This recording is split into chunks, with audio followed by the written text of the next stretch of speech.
riches we have in Africa have their owners among the powerful elsewhere. Africa also has to deal with diversity. In most cases, ethnic tension arises when an ethnic group feels that the state doesn't serve their main interests or seem to be favoring another ethnic group.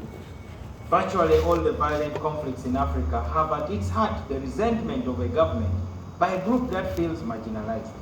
We should rethink how marginalized groups participate in politics. Sometimes the basis to organize is the basis on which a group is marginalized. If you are oppressed as an ethnic group, then it is only natural that you organize on the basis of your ethnicity. If you are oppressed because of your skin color, then you organize on that basis. There should be no apology for organizing on the basis on which one is oppressed. As Cheryl Hendricks argues, there needs to be a sober reassessment of how best to govern diversity. Simply negating ethnically based political parties is not the solution. If ethnicity represents the easiest way in which to mobilize people, given that it is ready-made resource, it will be used despite the ban on it, rather recognizing the subnational identities and finding equitable ways in which to accommodate them appears to be a more appropriate exercise. Our main thesis has been that the better way to prevent and resolve conflict is a reconstructed state that can deliver democracy and basic services. What we have now is the securitization of the state. In other words, most of the so-called stable African countries are like a volcano under an ice cap. We need to desecuritize the state-building projects in Africa.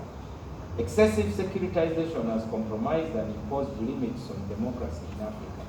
Democratization will thus inevitably require desecuritization, which means investing more in soft power institutions rather than hard power institutions. Lastly, reconstructing the state is a long-term project. When all is said and done, democracy is an ongoing and dynamic struggle between the forces of change and those of the status quo. As Patrice Lumumba wrote in his last letter to his wife, the day will come when history will speak. Africa will write its own history. It will be a history of glory and dignity. I thank you very much for listening to me, and as Stephen made me to promise, I want to promise that I'm available to work with you as a para-scholar. I'm happy to recommend people who you may need to talk to, because this is